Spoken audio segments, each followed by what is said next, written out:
Good afternoon, good evening, depending where you are. Welcome, everybody. It's a pleasure to welcome Dr. John Ardussi today. And he's a great expert on Bhutan who's been there for several decades doing research. He's written a variety of, researched a variety of topics about Bhutan. Actually, he's considered one of the foremost experts on Bhutan. So it's a great pleasure to welcome you this evening, John. And at the end of the talk, we'll have some questions. So if you have questions, you can just write them on the chat on the right, or keep them in mind for the end. John will speak for about an hour, and then we'll have questions at the end. So without further ado, thank you, John, and welcome everybody. So, let me see, I put on, there we go, I got the gallery up. All right, I can see many friends, both in Bhutan and in the United States and England. So welcome to all of you. So just before we start, I was asked to say just a little bit about my background. I started the study of Bhutan many years ago when I was working on my MA thesis about Drukpa Kunle. And I discovered, this was like back in the early 70s. And I found that he went to Bhutan. And I thought, where is this place, Bhutan? I'd never heard of it almost. And so I just started doing some research, and I found that it was this, almost like this Himalayan country that no one knew about, tucked away in the eastern Himalayas. I found a book in Tibetan called The Royal History of Bhutan, and I started reading it, and then I thought this would be a very good topic for a PhD study. So I took that up, and I went on a scholarship down to Australian National University in Canberra, and that's where I wrote my PhD on the history of Bhutan that came out in 1977. So that's how I began on this. So I'm going to switch immediately to show the video here. I'll see how I do that. Share screen. Uh-oh. Here we go. And I'll turn this into a presentation. And how do I do that? From beginning. Oops. Okay. So with no further ado, I'll just begin here with the presentation. So the talk today is about Gyalse Tenzin Rabgye, Gyalse Rinpoche Tenzin Rabgye. He was the fourth Druk Desi, or civil ruler, but he was also revered as a reincarnation of the Padmasambhava. So even though he was a Drukpa monk, he had these two streams flowing through him of religion that are the mainstream really of Bhutanese religious spiritual life. So just want to make a note here that there are some copyright images in this presentation, some of them mine, some of them belong to others, and I want to acknowledge that and ask people to not copy them without authorized permission. So we're going to cover these topics today. We'll do it as judiciously as we can without rushing too much. Historical background. He was a distant relative of the Zhabdrung Ngawang. So we'll first begin with a story of how Zhabdrung came to Bhutan, the relationship between their two families, how he became a disciple of the Zhabdrung as a young boy, his birth at Tango Monastery, and then eventually he became the fourth Druk Desi. And then we're going to look at his major accomplishments. And his predecessor in the role of Desi was a very imperious man, the third Desi, Mingyur-denpa. And Tenzin Rabgye decided that he was going to be a different kind of a Desi. He was going to emphasize peace and reconciliation rather than confrontation. And so we'll look at some of his accomplishments in those roles. Then we'll move on to some of his really outstanding major accomplishments. Not only did he defend Bhutan against several Tibetan wars launched by Tibetans, but he refurbished his home monastery of Tango in a magnificent version. And there was a consecration of it in 1690. And that monastery is pretty much today what it was in 1690. So we'll talk more about that as we get into the presentation. He also founded the first version of Tshechu in Bhutan, at least in Western Bhutan, as far as we know. He sent emissaries into Tibet to take down notes as to how these were first put on, and then brought them to Bhutan. They created fancy costumes, and they did the dancing and so on and so forth. We'll talk more about that, show some pictures. The first one was put on in 1690 at Tashi Chogyal, and then 2 years later at Paro. And then we talk about the founding of the famous Taktshang Monastery on the cliff at north of Paro. Then we'll mention his legacy and retirement. And if we have time, we could look at some of his poems that fill the book, but if not, you can find them translated in some of my articles that are mentioned in a reading list at the end of the presentation. I note here that although I don't talk much about it in the presentation, the role of women from the ruling family. This biography emphasizes the role of women a lot, and even though they were not major players in the monasteries, they were supporting figures, helping the rulers to achieve their goals and aims, very much like the royal queens today in modern Bhutan. Similar type of behaviors. The source for the lecture is primarily the Namtar or biography. There really isn't any other source in English or modern languages. The original language is written in what Bhutanese call Turki or Tibetan. This is a picture of the Namtar in its wrapped up form. And this is what it looks like when it's opened up. It's a large book, very large book. And it's a beautifully written history of this era by an eyewitness. And so almost everything that's in this book was witnessed by the author and his assistants in the authorship. So we're getting because it's so detailed, you're getting a snapshot eyewitness picture into late 17th century Bhutanese history. I noted at the bottom that I'm working on a complete translation for publication. I've sort of been working on this for quite some time, and I'll hope to have it finished in the next couple of years. So the historical background, the Zhabdrung Rinpoche was a Tibetan descendant of a monk named Zangpa Gyare in the 12th century. He founded Gyalmo Monastery, the home monastery in Tibet, and he was a member of a clan called the Gyalse. Now, succession for this sect had for centuries lain within the family, i.e. one hierarch would select a nephew or a celibate son, and they would succeed him. And this went on for years until the 15th century, when the idea of headship by reincarnations instead of lineal descendants became kind of like the custom in Tibet.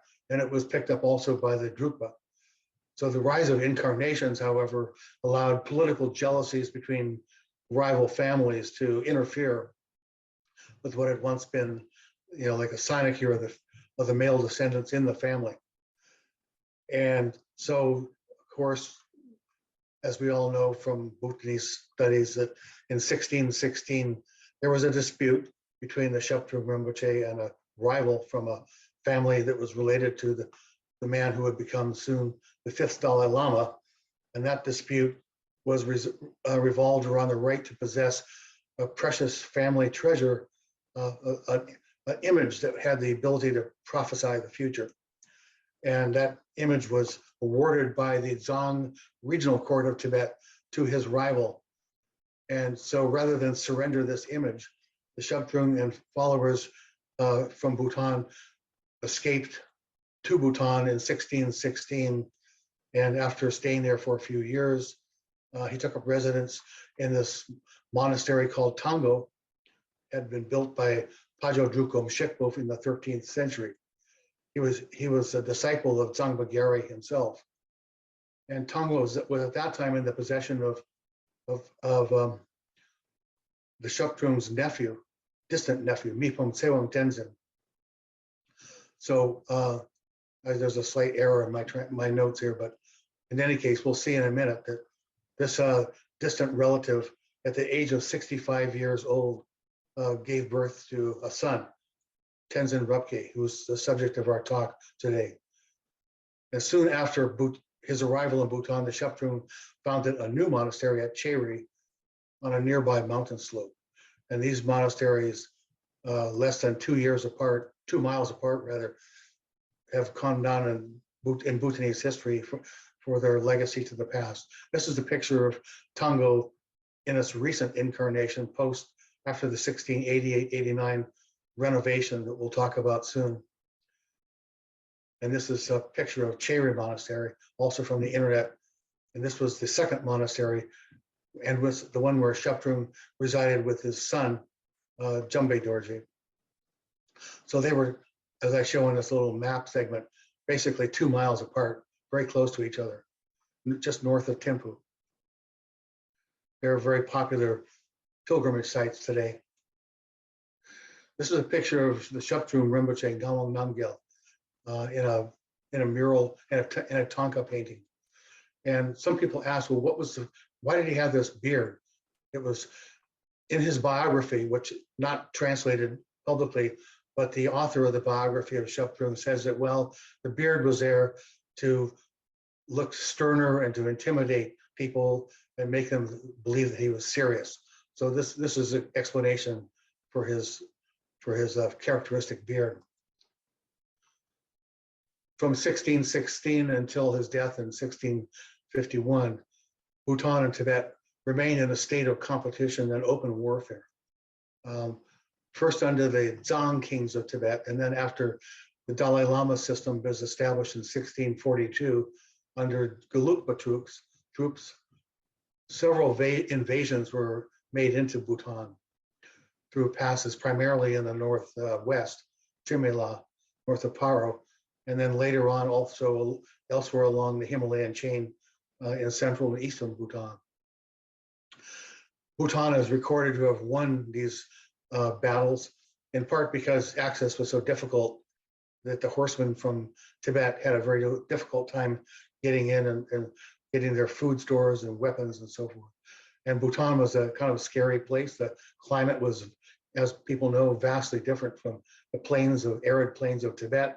In Bhutan, you're in jungles and forests, and it was a very different kind of a place.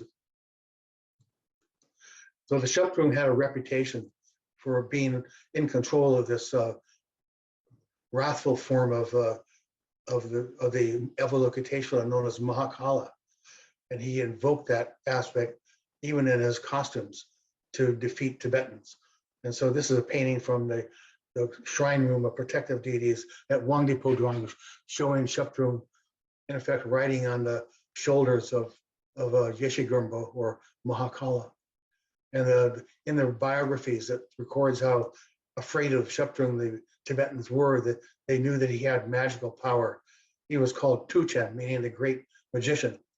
And he was the only holder of this role in the Drukpa sect to have that epithet used of him.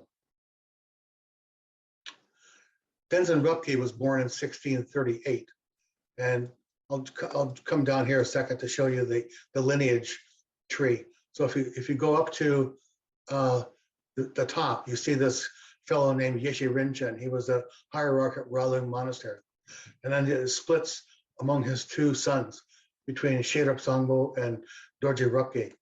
And if you go down the column of Sherab Sangbo, you come in the 16th century to Zhabdrung Ngawang Namgyal. These names are written in the Tibetan transcription form, so they're maybe a little harder to read for viewers.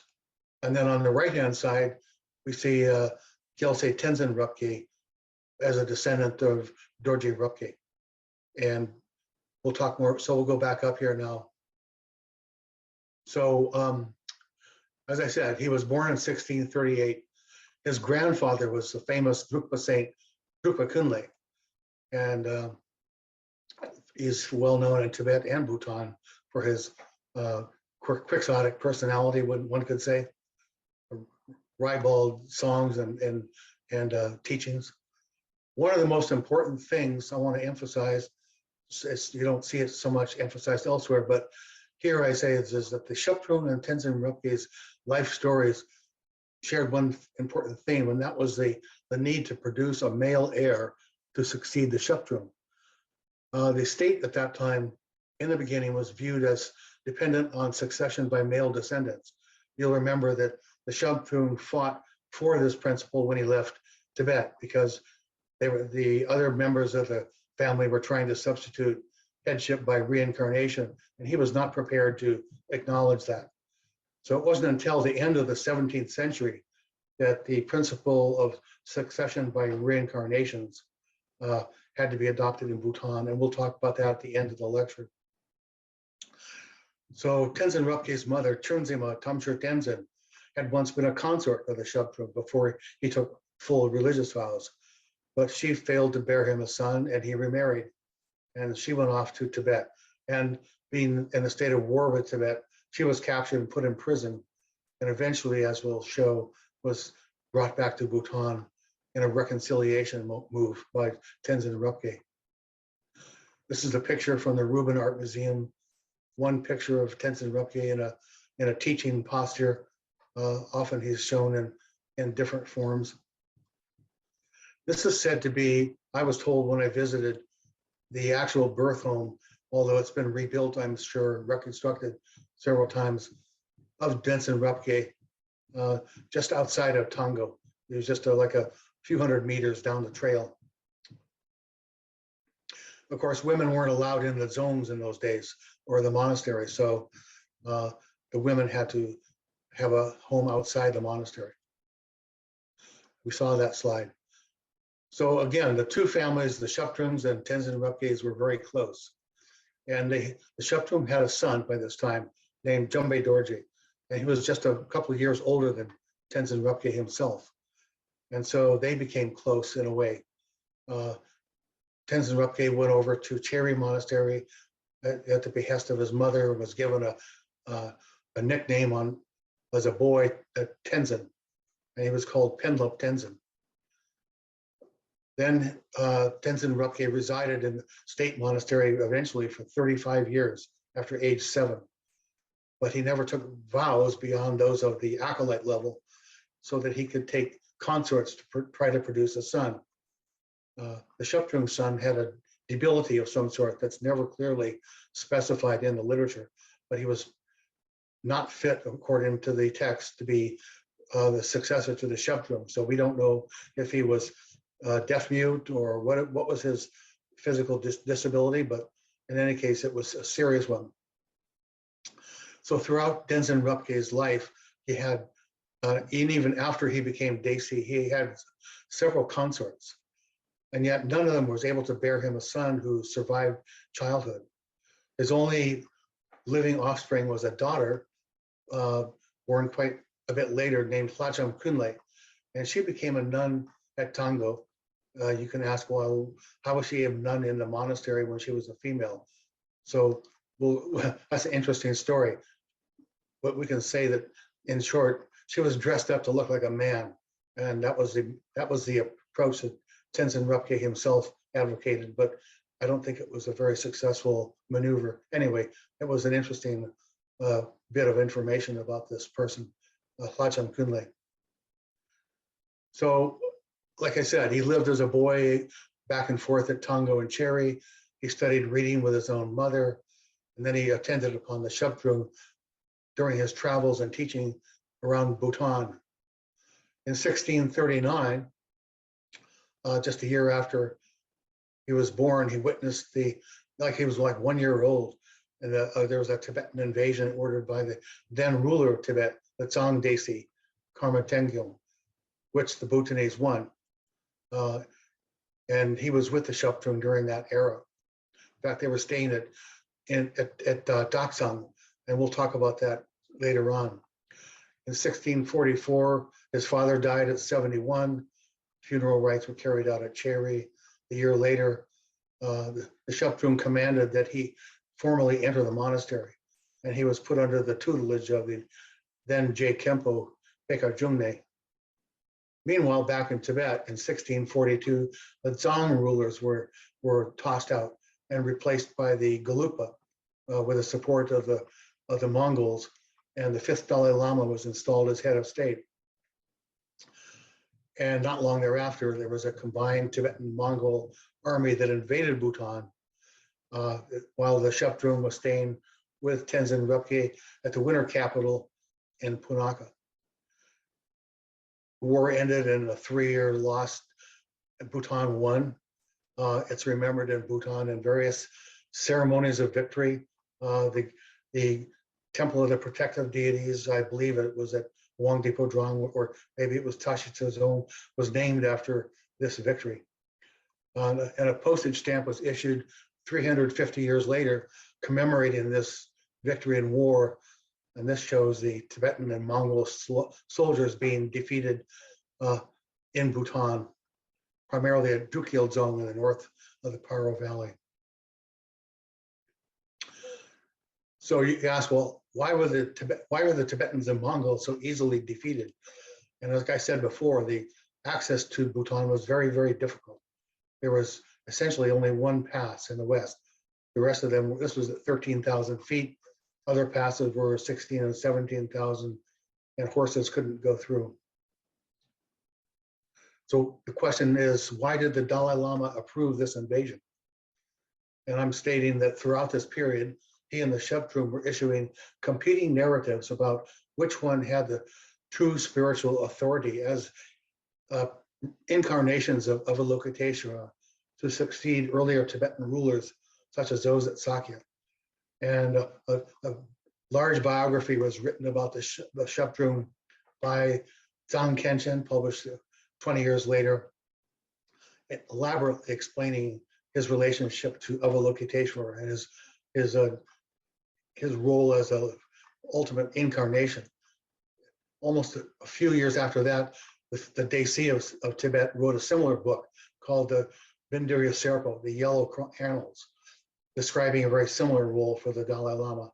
So you had these two competing biographies, each saying that each other ruler was the primary incarnation of Avalokiteshvara.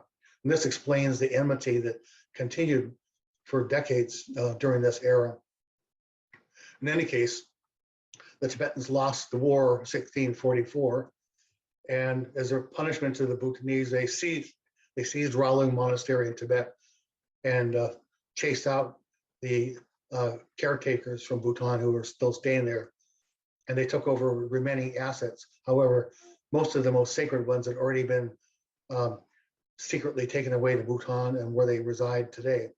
We'll talk about what happened to those assets, precious assets.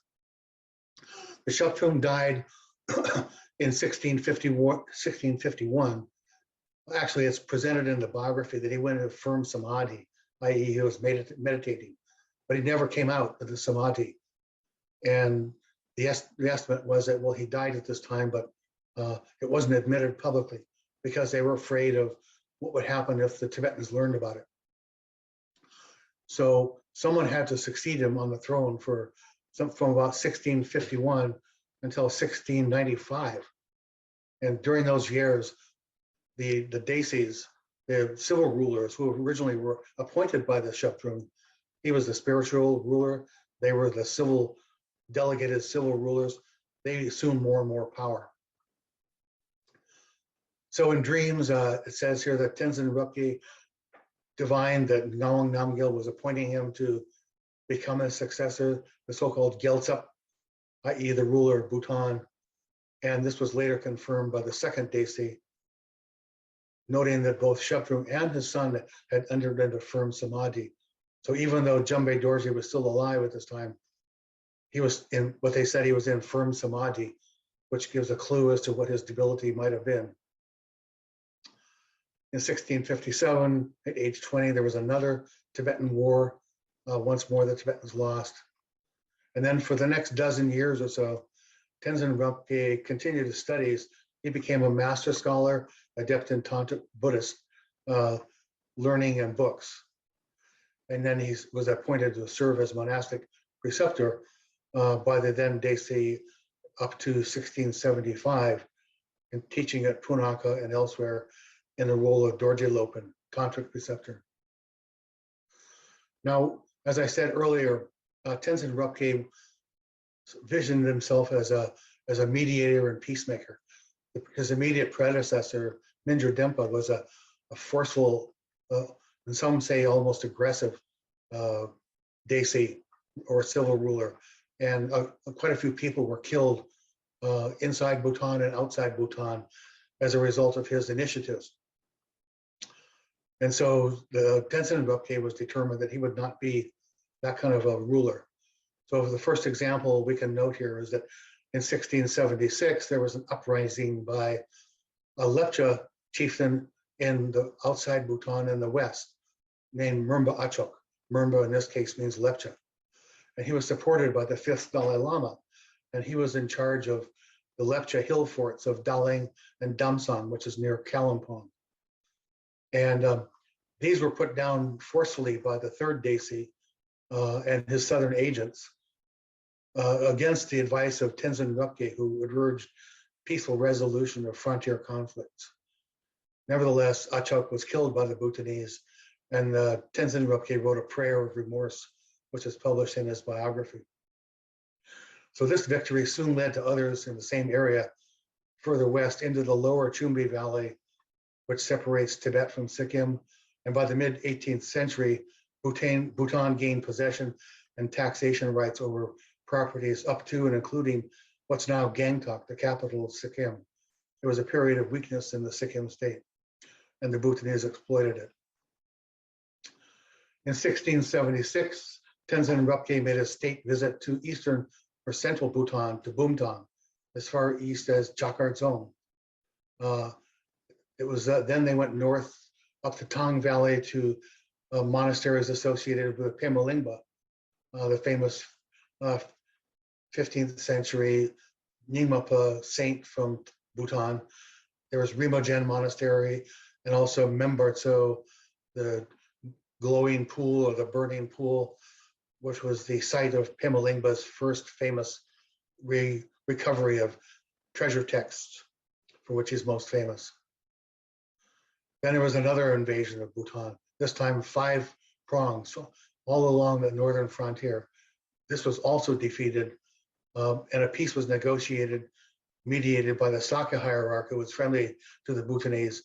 And this treaty is said to have lasted for 37 years. An event of this period was a consort who was brought from Sakya in Tibet to serve as the Zhabdrung son's Jambe Dorji consort, in the hope that even though he was in Samadhi, as I said, he still might be able to father a child. Would he have a son? This was the hope. Meanwhile, Tenzin Rabgye became installed as Desi 4. The previous Desi had retired in a kind of a mini revolution. His imperious ways came back to haunt him at that time. People from all over Tibet and the Drukpa establishment throughout Tibet and the Himalayas came for Tenzin Rabgye's installation in 1680. They also included members of the Nyingma establishment in Bhutan, and even the minor lesser sects, the Ngorba and Sakya, and the Barawa from Paro Valley. Then Jambe Dorji's offspring was born, but it was a daughter, not a boy. She was named Soke Dorji, and this was viewed as a crisis for the Zhabdrung. There were no more children in his family, and this was the end of the male lineage of the Zhabdrung Rinpoche once Jambe Dorji passed away, although Soke Dorji outlived him. What else did Tenzin Rabgye begin to do? The renovation of monasteries and zones.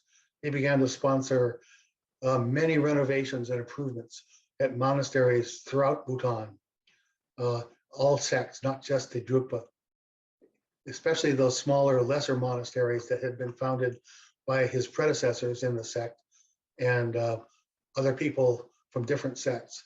Began with a golden dome in Punakha in 1681. He initiated several monk taxes, annual monk taxes, to bring more monks into the state monk body. He set up training schools for metaphysics, and logic, appointing qualified teachers from either from Bhutan or from Tibet, even from Ladakh in some cases. In 1683, he ordered the renovation of Jakartong in Bhutan, fitting it out with a protected well in case of war and a refurbished monk body. It's said that he divined a hidden well spring, and when they dug there, the spring revealed a source of water. So that's where they built the protected well, covered by a protective wall. It's still there. He commanded the construction of a famous bridge that's now very famous in Bhutan, below Wangdi-Podrong, over the Punakha River. Here's a picture. It's called the Bridge at Wandipur. That's the name of the painting that was done of it by a British artist, Samuel Davis, who traveled there in 1783. And this bridge was built 100 years earlier. So you could almost say, although Samuel Davis didn't know it, that his painting was like a centenary gift to the world of what Wangdi-Podrong Bridge once looked like in its original form.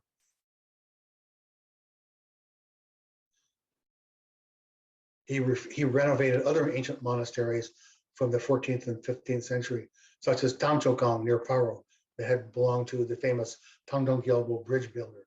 Also Kichulhakang, that dated from the Tibetan Empire period, and Chukrodze near Tashi-Chodzong, many, many others.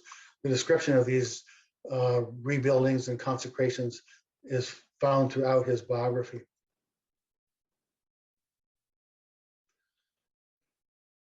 He's also famous for various initiatives in foreign relations. And as I said, these took the characteristic of pacifist, peaceful activities as opposed to warlike. So for example, there was a successful bilateral negotiation with Tibet. At the time it was wondered, could it lead to more? There was an exchange of people arranged with Tibet that would allow them to bring the Zhabdrung's abandoned consort, Yumtum Kurkal Droma, back from prison in Tibet. She was the mother of Jambe Dorji, who had left because she didn't bear a son.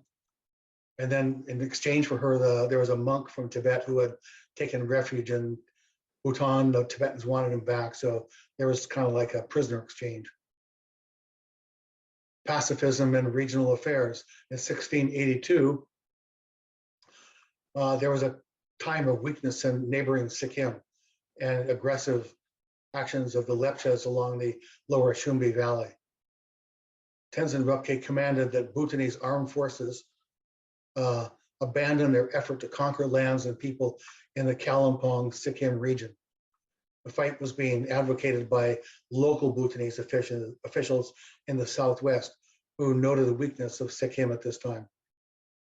In his biography, there's this statement that I'll read that's, I think, quite interesting.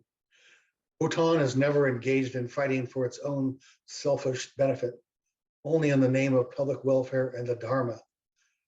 Since the people living there are mainly Buddhist, i.e. in Sikkim and Lower Chumbi, each king should maintain his own Buddhist rule in his own kingdom, without recourse to mutual fighting. These regions were once trodden by Guru Rinpoche or Padmasambhava as hidden lands, blessed by him, so it would be an offense to the Dharma to take them over by force. That's a quote directly from the words of Tenzin Rabgye. Further examples of his pacifist approach to foreign affairs and also domestic affairs. For example, there were episodes when the Mongols, or the Mughals, I should say, in India were pressing up against the neighboring state of Cooch Behar, and appeals were made for Bhutan to interfere on their behalf.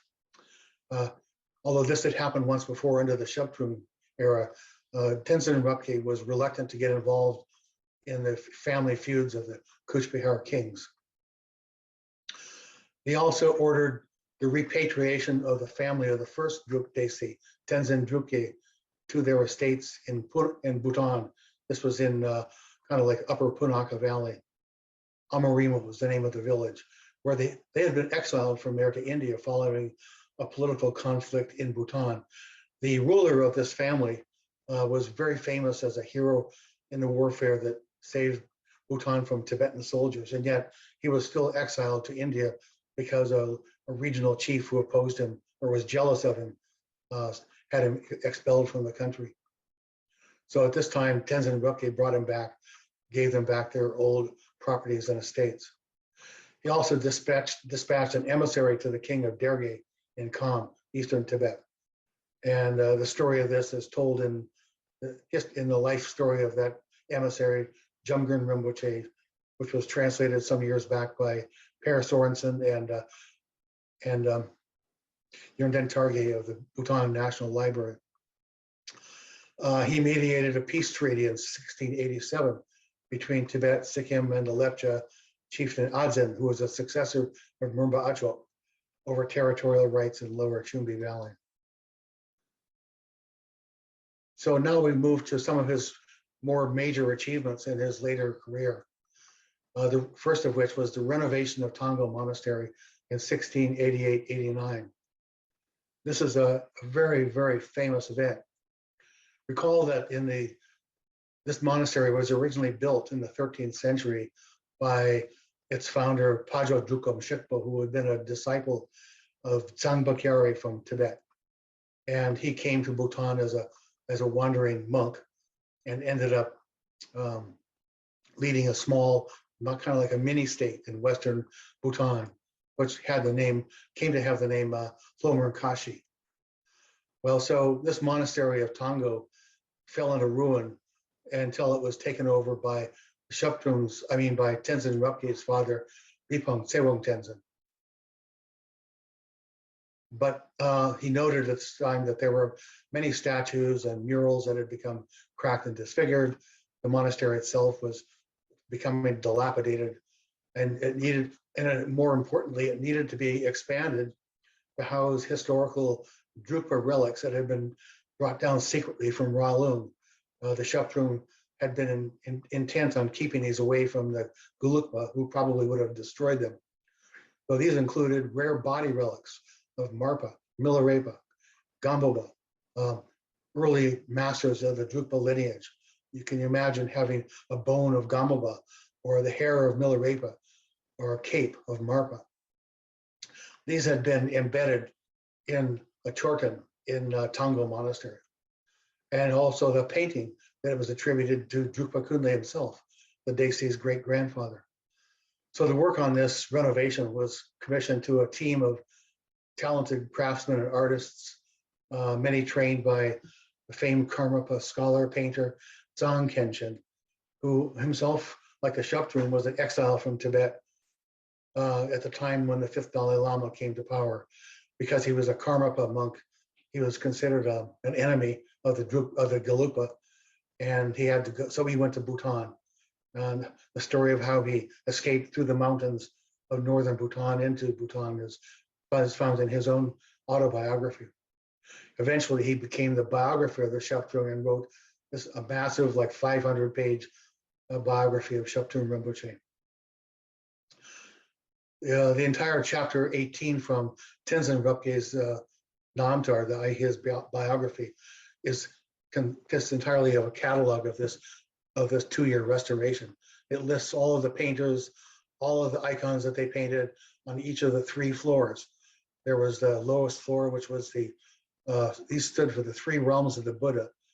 And so the highest floor was the upper realm, and that's where the residence of Tenzin Rabgye was located, the so-called Zimkang, or bedroom.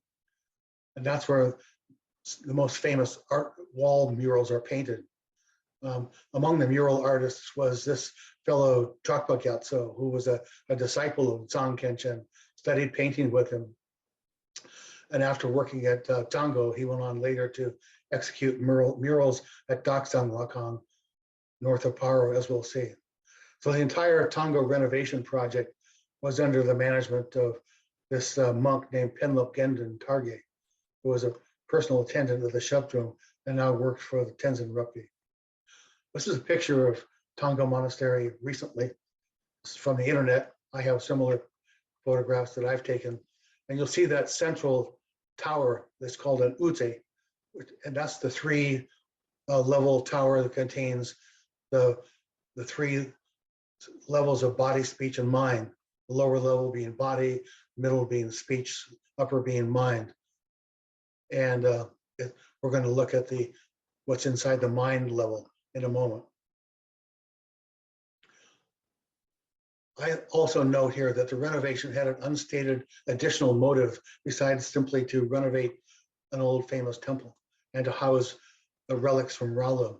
In his biography, Tenzin Rabgye acknowledges that his personal focus on religious enterprises like temple building and artwork were partly done to build good karma, in the hopes that by doing so he could atone for whatever sins may have been committed by the Zhabdrung or his agents, such as the imperious third Desi Mingyur Dempa, when Bhutan was still in its infancy. It was believed at this time that this could have been the possible reason why the Zhabdrung had no living sons to succeed him. And so Tenzin Rabgye was hoping to overcome that bad karma by engaging in these pious building and artworks.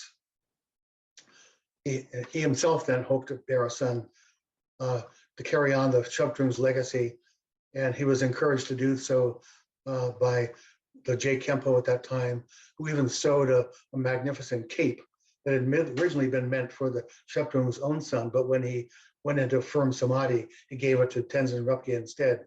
It was sort of like a blessing cape to say, well, maybe you can carry on the family line. So these are some of the pictures from the Zimkong on the third floor of the renovated Tango. We don't know exactly who painted each and every painting. The style is said to be that of Menri, which is a style of painting famous from Tibet and Eastern Tibet, brought to Bhutan by Zhang Kenshin and taught to his students in Bhutan. It's famous in Tibet also. And this is the lineage, ancestral figures of the Drukpa lineage of Ralu and Tango. So you could go there to meditate on your forefathers. Drukpa Kunle, the famous crazy saint, so to say, with female celebrates and his dogs in the bottom band, again on the Zimkong. And the attributes are those that for which he was most famous. His singing, he sung famous lyrics called gur, or songs of tantric realization. There are many, many of them in his biography. Dorje Lu, they say in Tibetan, or in Bhutanese. Another picture from a tanka of Zhabdrung Rinpoche, always with the beard. This is from the Zimkong also. There's a huge mural. This is a close-up of the Tenzin Rabgye's father, Mipam Tsewang Tenzin, in meditative pose. Another picture from the Zimkong. This is a very beautiful portrait of Pajo Drukom Shikpo, founder of the monastery, with his wife and 4 sons, who succeeded him in different places in Western Bhutan. And you can read into this mural what you want. You know, one son looks like he's imitating his father and giving a teaching. The other sons are pointing at him like, "Why are you doing this?" Or you can imagine what kind of conversation is going on. And then his wife kneeling beside him. This has been portrayed in numerous books now. Now, the founding of Tshechu, one of the major events of Bhutanese culture today and history. The first performance was in 1690, and it was staged at Tashichadzong by Tenzin Rabgye. So the initiative to bring this type of monastic dancing belongs to the Zhabdrung himself. In 1618, when he was staying at Paro, the Tibetan invasion was ongoing. He was staying at the hillside cliff, a cave, and he saw the cliffs and he thought this would be a great place for a temple, but the timing is wrong to build it. He didn't have the resources. Instead, he engaged in meditative communion with the protective deity of Taktshang, who in this dream granted to Zhabdrung the right to take the site and build it for the future of Bhutan, which he then did. So the cave he was meditating in was called Pelpuk, after the name of his supposed founder in the 9th century.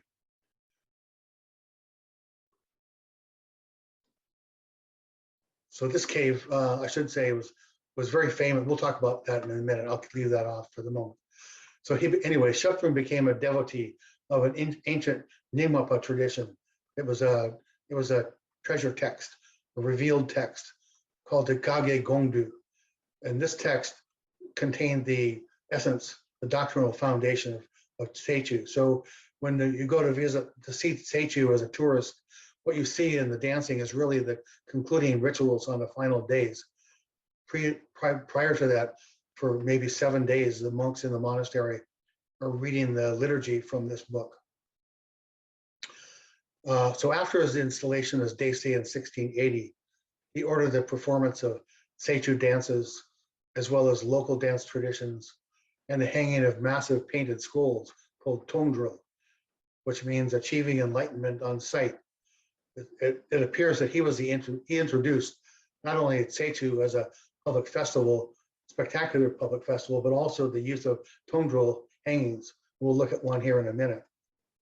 The first grand performance of Tshechu, according to this new full-fledged program, it's like an opera, really, with full costumes, and the tongdril went on at Taktshang in 1690 on the final day of which Tenzin Rabgye himself came forth, dressed up in the robes of Padmasambhava, giving blessings to the attendants. And his biography was witnessed by the biographer. So they saw this as a first-person lengthy description of these events written by the biographer Ngawang Namgyal, which includes a description of several miracles that are supposed to have happened while this event was ongoing. Well, you've all seen Tshechu dances. In this case, these are dances of warriors in costumes of you could say these are demons, but they're really protectors of the Dharma. So they wear these fierce masks to drive out enemies of the Dharma. In the era of Desi Tenzin Rabgye, the enemies were primarily Tibetans. And so one could say that these early Tshechu dances were, in effect, reminders that we need to be prepared to fight off invaders from Tibet or wherever they might come from, as well as other enemies of the Buddhist Dharma. Hang on. So here's a tongdril image. This one is from Paro, but they are now staged in practically every major fortress zone of Bhutan. And it shows that what it is a massive applique hanging, huge. And many monks work on this, for months, I'm sure, to construct them and then to maintain them.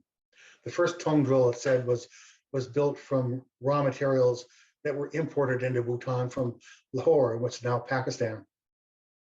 So they went far and wide to find the materials, including to China for special silks. And then on the moment when the hanging was to be revealed, the monks at the upper level would roll it down, and people who would stand below to watch would see these images, and it supposedly achieved enlightenment at the viewing of the tongdril. This picture was taken by Ariana Maki. Now, further on in 1692, there was a performance of Tshechu at Paro Taktshang.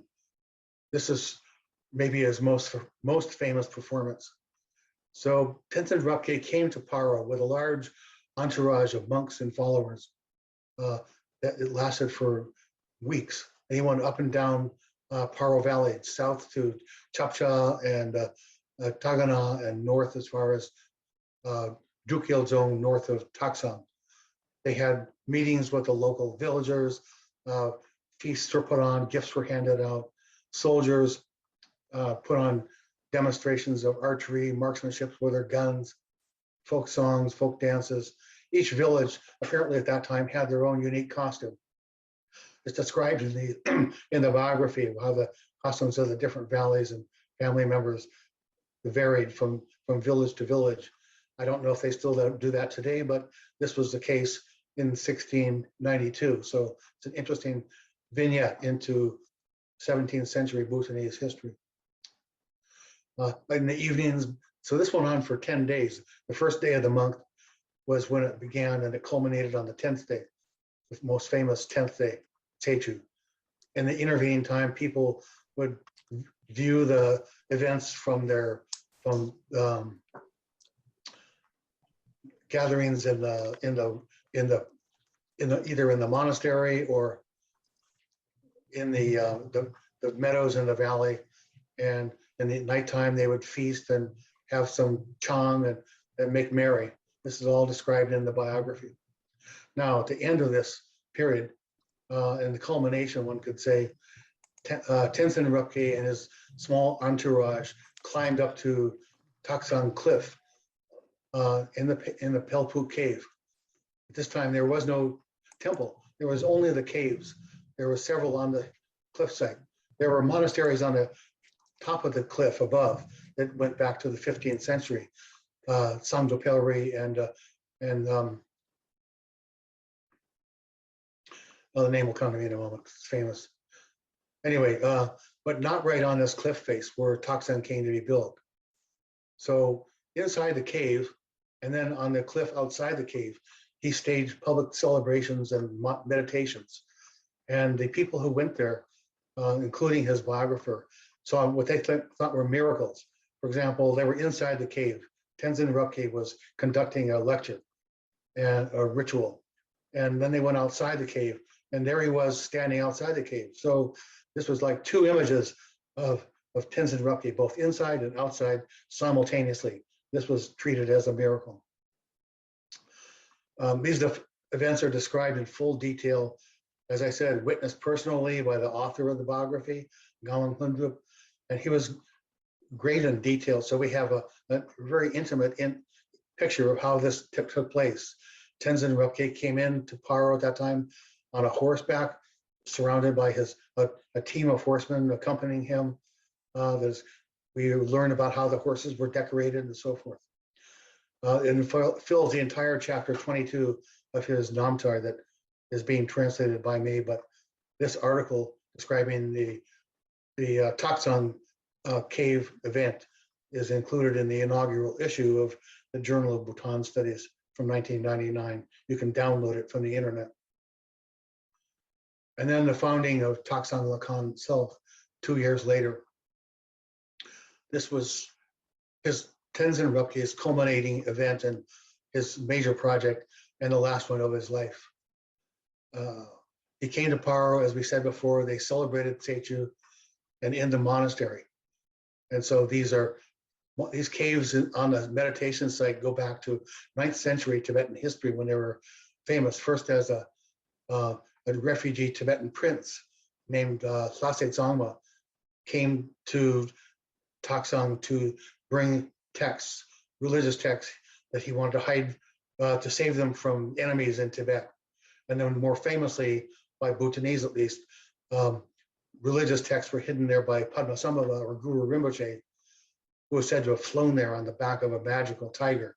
So these stories come from biographies of Guru Rinpoche written by consorts that he took in Bhutan at that time, and who later took reincarnation in 14th century Tibet. And those books have come down to us, and now they've been translated by various translators. Interesting to read.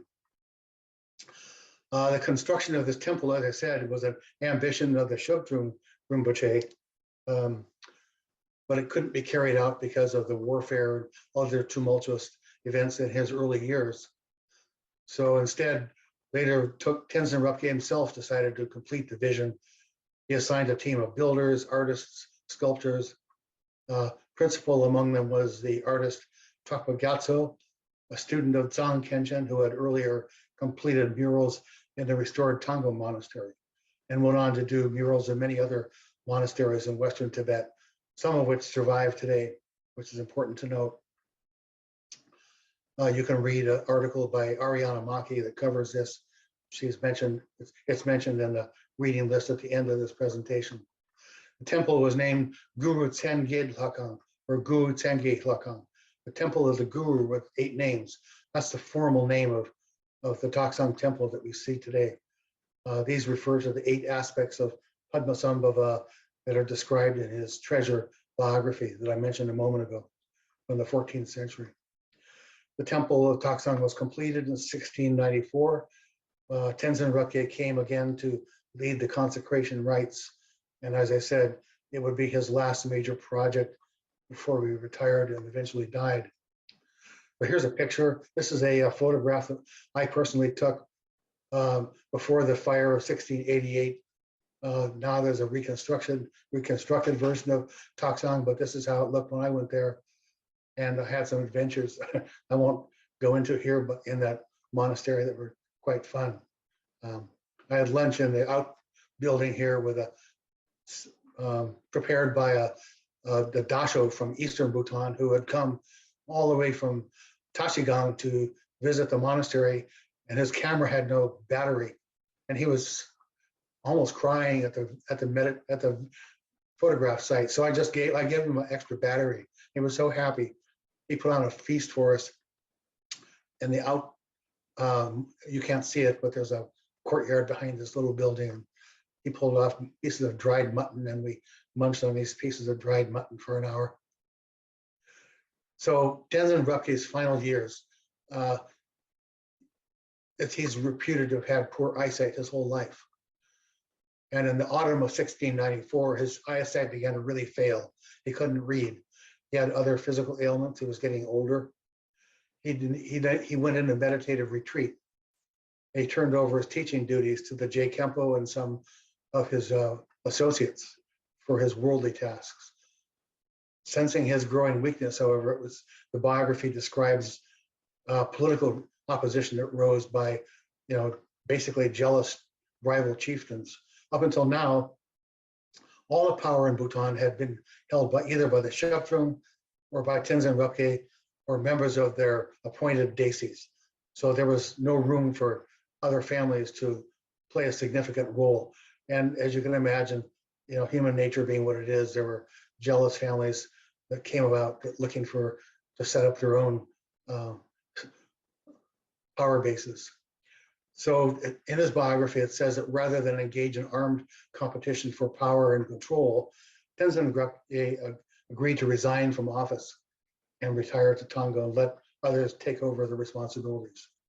In 1695, a very important event occurred. He's said to have had meditative visions in which the Zhabdrung appeared to him and intimated that the future of the Bhutan state had to be in the hands not of male descendants or male heirs, but rather male reincarnations of the Zhabdrung and of Desi Rabgye, and eventually of their 2 sons. And that's the situation that lasted in Bhutan right up until the beginning of the kingdom in the early 20th century. So that began in 1695. After which there were between 1651 when the Zhabdrung died in 1695, there was only Tenzin Rabgye and several Desis in charge of the country. Tenzin Rabgye wrote down some final notes, like a final testimony for managing the state, and he passed away in 1696. And there was a grand funeral staged in remembrance of him. His remains were encased in a memorial chorten at Tango, which interestingly included some of the jewelry of his beautiful former consort, Wangdi Gyalmo. And I haven't had time to talk much about the women of this lineage, but I'll save that for a separate paper. I gave a lecture on this topic at the Dragon's Gift show presentation in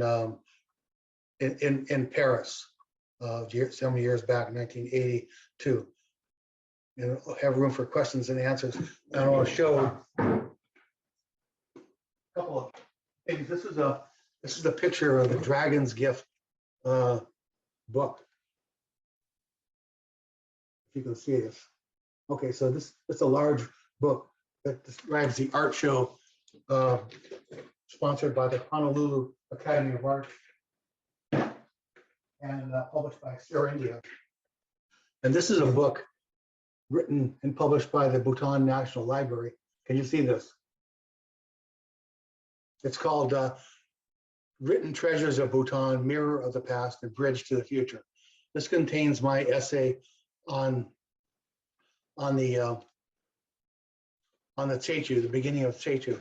It's a little bit hard to get, but maybe in university library, or if you go to Bhutan to the National Library, you can buy a copy there. And the reading list I compiled of these 4 books. So, questions and answers.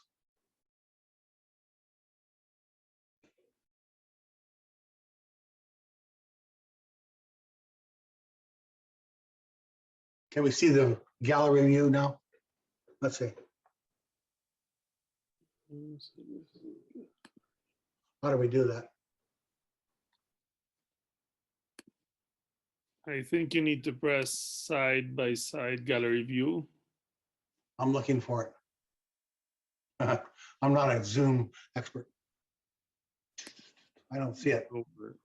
No, Anyway. sorry.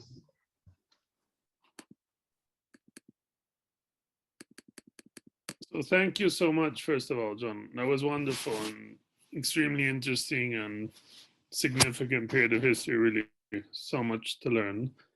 And yes, everybody, if you want to ask any questions, you just press the unmute button. You're probably familiar with it, the red microphone.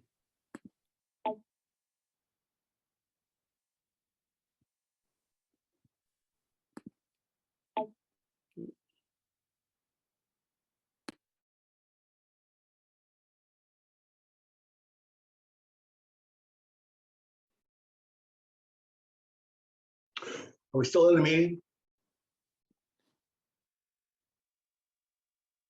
Yeah, we're on. Okay. I just can't get gallery view, but anyway, so I'm here to answer any questions. Probably, John, if you turn off your screen sharing, but you might want to keep it on in case there's some question, then you'll probably be able to see everybody. But I think most people have their cameras off anyway, so. Oh, okay. Yeah. Yeah, I know there are people tuned in from Bhutan, so I thank them for getting up in the middle of the night. I see there's a question on the chat, John. Somebody asking about buying your book, if it's possible to buy it. Well, which book would that be? I'm not sure. All it says is possible to buy your book from Anne Claire. Well, actually, I don't have a book on this topic yet. I'm in the process of this translation that's being prepared. So if I could see I'm still looking for the video controls. It's frustrating. And there's another question, if it's possible to see your bibliography. That's should be, yeah, I'll go back to that in just a moment here. Let me find it. Well, we will send out a recording to everybody who signed up. So here's the bibliography. Can you see this? Can you see it? Yes. Okay. Yes. Yeah. So there's three of my articles and one by Ariana Maki. I've got a question, Jamyang. Sure, Alex, please. Hi, John. Thanks so much for your talk. Oh, I call myself Jamyang Norbu, in case you're, that's my Google name. Sorry. Did the Gelugpa sect ever make it into Bhutan, or were they always regarded as the enemy? Could you repeat that, please? I'm listening. Did the Gelugpa school make it into Bhutan, or have they always been regarded as the enemy since the? So the Gelugpa warriors actually, with their Mongol soldiers, did make it into Bhutan on several occasions, but the Bhutanese defeated them every time they came. There was originally a Gelugpa monastery in far eastern Bhutan at Merak, and under the third Desi, Mingyur Denpa, they were driven out of Bhutan, and they set up another monastery in Tawang, which you know is a location on the Tibet Indian border to the east of Bhutan. It's become somewhat controversial because of the Tibetans claim they own it and the Indians claim they own it. But anyway, other than that, the Gelugpa never succeeded in Bhutan at all. Thank you. So, Jamyang, I have a question for you. You've shown Tenzin Rabgye as a brilliant sort of political unifier and able to deal with the country and the politics in this turbulent period. But from what you've said, I also see that obviously he had quite a spiritual aspect with his premonitions and his inclination to practice. Is there a sort of secret biography of him focusing on his Dharma activity as well? You know, I'm not aware of one. The only book about him that I know of is this biography by Ngawang Namgyal. I don't think he was an author. He was basically a ruler, but he didn't have time to take time to write books, from what I understand. There's mention of some notes of his lectures mentioned in his biography, but I don't know if those survive or if they were incorporated into the biography itself. That would be a good question for future scholars ransacking libraries in Bhutan, seeing if they can find something like this.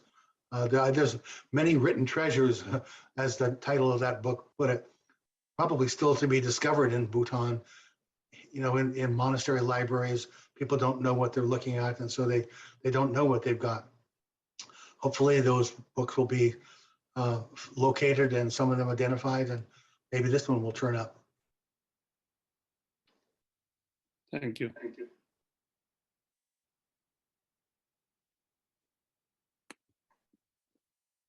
Georgie Pinjo, are you out there?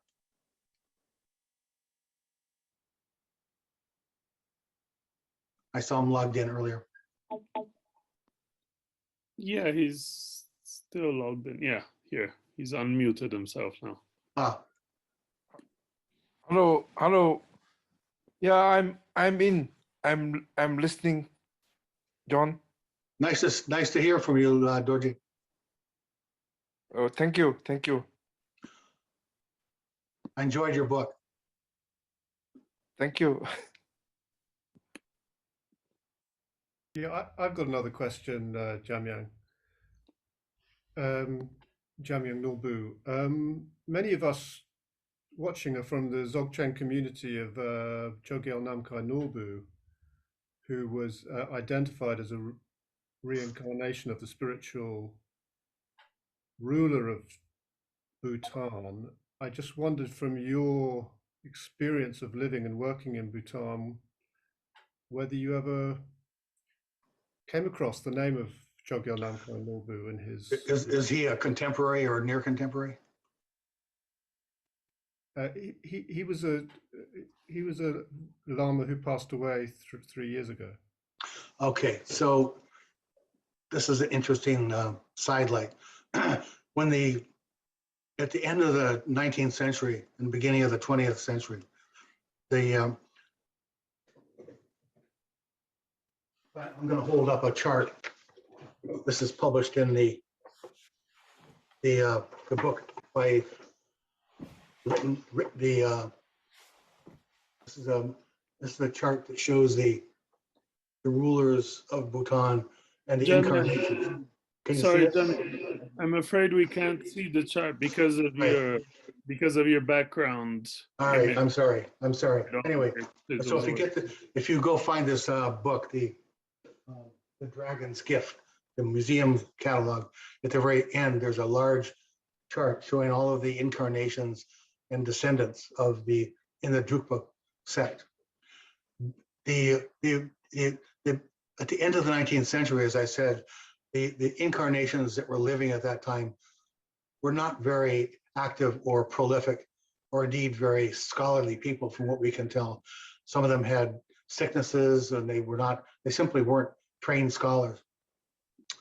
The man who became eventually the first Duke Gyalmo with his advisors from Bhutan and the Dorji family decided that Bhutan was in need of another form of governance.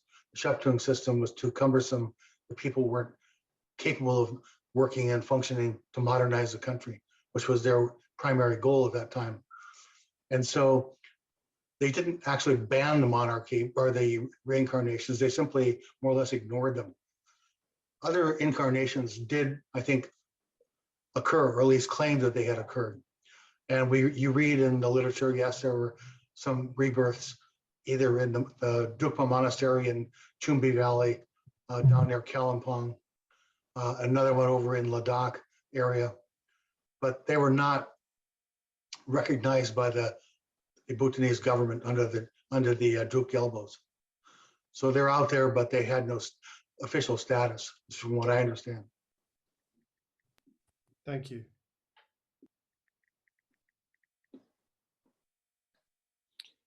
John, there's another question in the, sorry, Jamyang. I'm not used to calling people Jamyang. I'm also called Jamyang. There's another question in the chat asking, what was the motivation for invading Bhutan by the Tibetans in the first place? Well, in the first place, under the Zhang kings, it was simply retribution. The Zhabdrung had a reputation as a I don't know how to put it. He was quite aggressive, and in his biography, the period up to and include before his exile in 1616 is described some of these problems that he had in Tibet in great detail. And he was not a team player, as you might say in today's world. He was on the outs with the Zhang kings, who had other ideas for what should happen to the Drukpa, and the Zhabdrung simply refused to acknowledge this. And so there were several disputes that were in contention with the rulers of Zhang. And so when he went to Bhutan, he took this famous image with him that had the reputation in Ralung and Tibet of being able to prophesy who the next ruler should be. And if they took that to Bhutan, then the Tibetans no longer had this famous image. And so the Zhang rulers were, on behalf of the other family that was his competitor, went to Bhutan to try to get it back. This is basically what I understand. And of course, they failed, as we know. Then under the Dalai Lamas, the situation was different. By this time, the Zhabdrung's reputation as a great magician, as a great reincarnation, premier reincarnation of Avalokiteshvara, had reputation that spread throughout the Tibetan world. There were monasteries in Ladakh that were affiliated with Bhutan, and the Tibetans just resented it. The Dalai Lama in particular and his team, could only countenance the idea that the Dalai Lamas would be the premier incarnations of Avalokiteshvara. You can only have one leader at a time, right? One president at a time. And so they were competing over who had the right to play that role.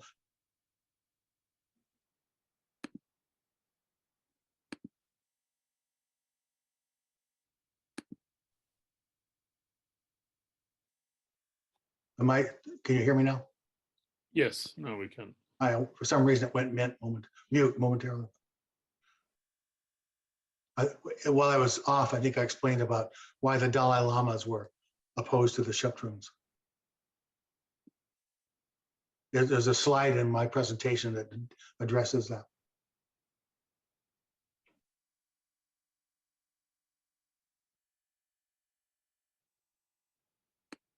It was quite a ferocious combat. For example, if you may know that one of the regents of the fifth Dalai Lama wrote a famous medical treatise called the Blue Barrel, Vindurya Ngurmbo. And in that treatise, there's a specific passage that says, no one should show this book to treat Drukpa people if they're Drukpas, you can't treat them medically using this book. So there was many episodes of their competition all along the Himalayas, Ladakh, Nepal, this medical treatise and so forth.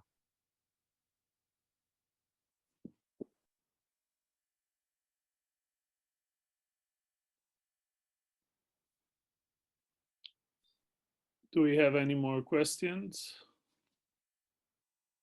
Anybody who wants to unmute themselves?